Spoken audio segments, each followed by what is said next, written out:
You're listening to the Grit to Growth podcast. Real talk with real business owners and professionals who built their freedom the hard way and now want more time, money, and impact. Hello and welcome back to the show, everyone. I'm your host, Levi with Mailbox Money. Today's episode is one that hits right at the heart of what really matters, people helping people. My guest is Hope Norland, the operating director of Cornerstone Caregiving. Hope has built a career around supporting families through some of life's hardest and most vulnerable moments. Hope, thanks for joining us today. Thanks for having me. I'm so excited.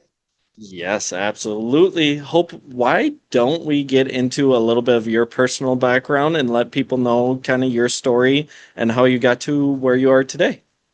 Yeah, thanks so much for asking.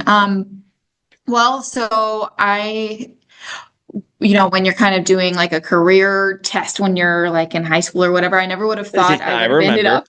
Yeah. Didn't think I would end up in senior care. It just kind of came about. I actually was an English major in college. So like just kind of very, very different things. But as I was growing in my career path, I got connected with hospice, which is obviously very vulnerable moments in people's lives, but just incredibly, incredibly rewarding to get to be a part of providing the care that's needed for people. And so then that's kind of how I've also gotten into home care for seniors, because it's allowing people to stay in their homes where they want to be, and live their lives how they want to be and have that dignity component. That's like really something I'm really, really passionate about. And that's just, it just kind of, I fell into it. It's one of those where it's like, I wouldn't have expected that this is where I ended up, but yeah. Do you remember back in high school taking that kind of career assessment or what? Do you remember kind of the careers or path that it gave you on there? I think one of them was like lawyer, teacher, social worker was on there, which I do feel like this is kind of, in that vein, but yeah. That's so funny. Cause I remember, and maybe, it kind of reminds me of horoscope kind of thing a little bit, like, take it with a grain of salt, but I remember I had like underwater diver, like welder, like thing. And I was just like, I don't know where that came from, but that sounds exciting. What qualities about me scream underwater? Yeah. So awesome. Okay. So, did you grow up around Sioux Falls here, or where was home growing up? Yep. So moved up to Sioux Falls when I was 9 years old. And so, I was raised here in Sioux Falls. I went to USD. So I have, lots of South Dakota connections. My family is just from Nebraska, so it's very close, of course, but they always make fun of my South Dakota accent that I just have. Yeah, I never really realized it till you start doing traveling. It's like, okay, yeah, it's there. Some people are like, "Are you from Canada?" I'm like, "No, but I can see why you would think that." That's awesome. All right, so then from graduating college and then everything, how would you end up? Give me the journey right before ending up at Cornerstone Caregiving. Yeah. So like I said, I got an English degree. So I went to a publishing company actually down in Lincoln, Nebraska. They did like publishing for like heavy equipment, machinery, data, things. Wow. Things that I also didn't think that I was like super like would know a lot about, but I kind of, just did data editing on that side. And I kind of learned like, okay, so this isn't exactly where I want to be. And I kind of want to just keep growing and learning new things. And the pandemic, I think it just caused a lot of changes in everyone's life. But for me, it made me realize, okay, I actually really love Sioux Falls. I want to come back to Sioux Falls. So I just kind of, without having a set in stone plan, was like, you know what, this is where I know I need to be. Things will come as they need to. So I just kind of got up and came back without having a plan. And then I ended up at Avera McKinnon. I was in a position called onboarding navigator, which was helping the support services folks, so food service, maintenance, housekeeping, those folks get started in their roles, and then I was kind of following them for 6 months after and providing additional support. Okay. Yeah, so that kind of like when I say like the social worker kind of side of things, it's like I don't actually have a social work degree, but like everything has kind of like been coming back to that sort of like, how do I get you connected to resources? How do I get you started? How, like, all of those sort of things are kind of like coming up continually over the roles that I've had. And from there too, I knew I wanted to keep growing, and that's kind of, I had talked with like hospice chaplains at Avera, and just kind of about that end of life journey. And so then that's when an opportunity opened up. One of my family friends was talking about, she was what's called a hospice liaison. So kind of onboarding and getting people connected with hospice. And so when I was talking with her about it, because I was very unsure, because you hear that word and you're like, oh, that's not very happy-go-lucky. Yeah, there's a lot that goes along with that word for sure. Yeah. A lot of feelings. Yeah. And so I was kind of unsure whether that was something I did want to pursue. But the more she talked about it and what an honor really it was because like when someone gets connected with hospice, a lot of times people would think, oh, that would be really sad. But by the time that comes, it's kind of like a relief. You're helping the family, giving them time to be actually family members versus caregivers. And that's a lot of what we're doing in in-home care too. Like I'll never forget when I first took the role, I was talking with another family friend and she was like, oh, catching up with me. And she was like, oh my gosh, you're in hospice. Hospice is amazing. Her dad he'd passed away like, maybe 4 months prior, but he'd been on hospice, and she was like, I just wish that I knew sooner, because she was going out like buying bandages, doing all this stuff, keeping, he was at home and she was taking care of him, but she was spending way more time doing the daily things than actually getting to spend that time with her dad and like having like happy moments with him, like getting to reminisce about the good times versus I'm stressed because I'm getting you to appointments and I'm getting your wounds changed or all these different things. Taking care of the needs. Yeah. And obviously there's 100% there. Yeah. And, like I said, so like that whole part of that, just like it has such a dear place in my heart. And then when this opportunity at Cornerstone opened up, it's a similar thing. It's in a different stage in folks' journey, of course, but it's a similar thing where a lot of what I'm doing is providing, or with Cornerstone, what we're doing is providing relief for family caregivers. So caregiving is it's super, super honorable, but it's so draining, and people get compassion fatigue and get burnt out. And so anything that we can do to help alleviate some of that, like it's just such an honor to be able to do that for people. That's amazing. So what does your role as the operating director look like at Cornerstone then? Yeah, so about 50% of my time is spent kind of on the operations side of things, administrative, like overseeing our recruiting manager who's getting caregivers in and getting folks trained, overseeing just like day-to-day operations, like kind of steering what direction the ship is going, and then the other 50% I'm out doing education. So a huge part of this is letting folks know like, hey, this exists. this can help you out. How can it help you out? And then there's all sorts of different payer levels too. So like there's, you can private pay, there's VA, there's Medicaid. So how do you know how to get connected to those resources and what's covered, what's not, so a lot of it is education on that, and then connecting with these people and helping lead them through. Okay. How about giving us kind of the core of what Cornerstone Caregiving is doing? It's at-home care, correct? Yep. So, at-home care, so like that can be like in someone's house, it can be an apartment, it can be an independent living and assisted living too.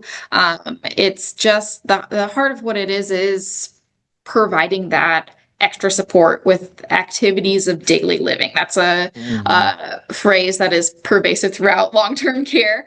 And so it does get to a point where once you're like in it, you're like just rattling off these terms and you're like, most people might not know like ADLs or things like that. But so activities of daily living. So that's, the general things of like being able to brush your teeth, comb your hair, washing dishes, like just things that, as a younger person, you might take for granted of things that you can do on a day-to-day basis. So that's a huge part of what we're doing.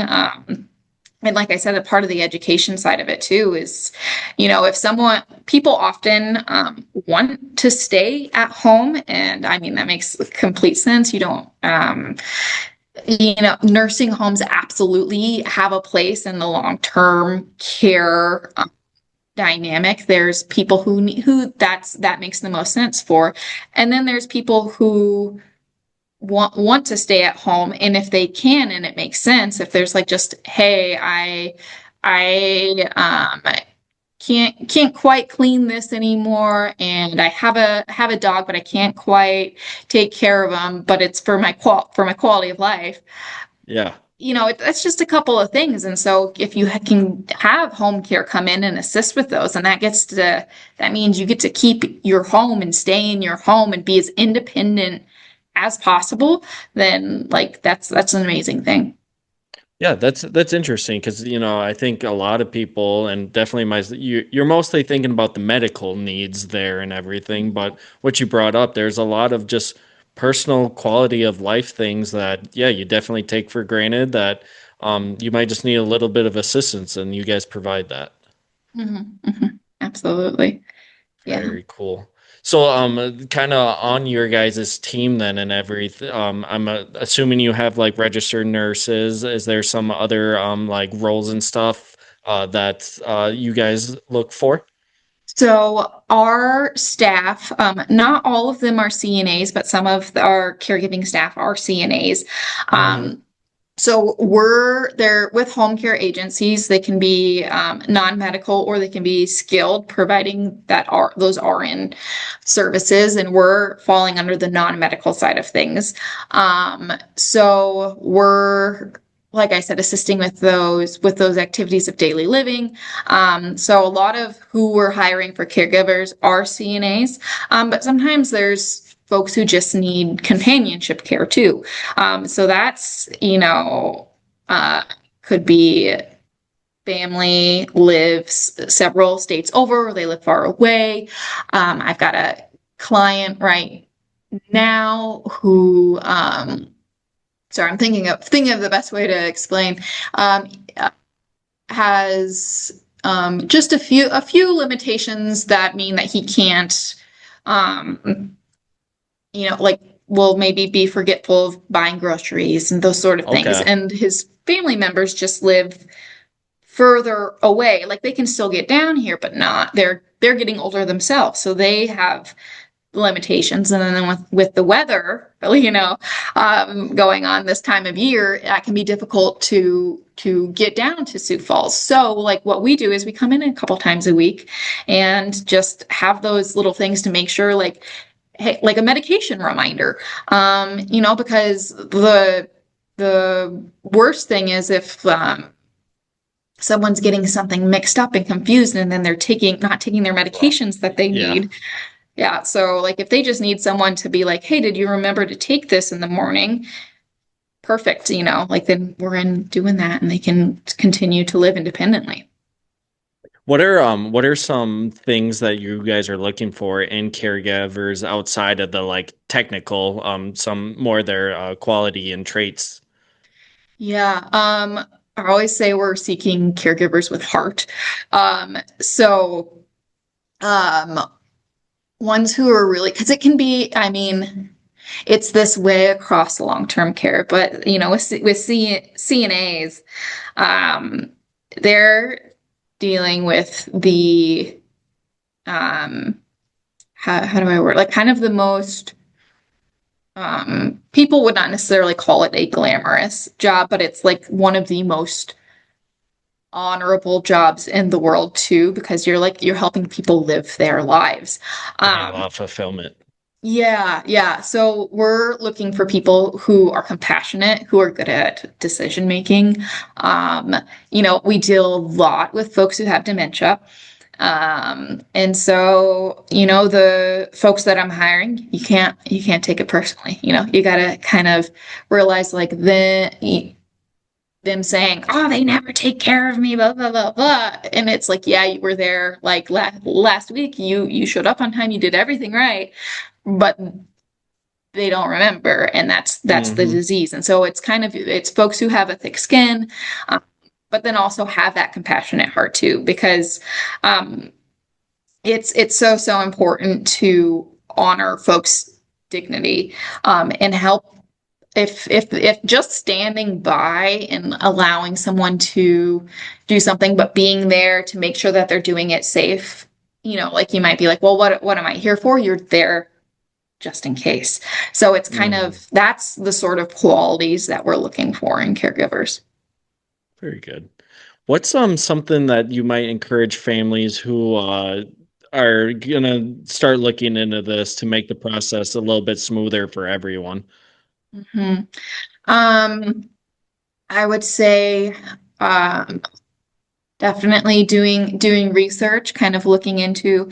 There's a lot of different options, and so um, if you do research up front, that does help in the long run of figuring out, okay, so what are and when you talk with that family member too, like what are their goals?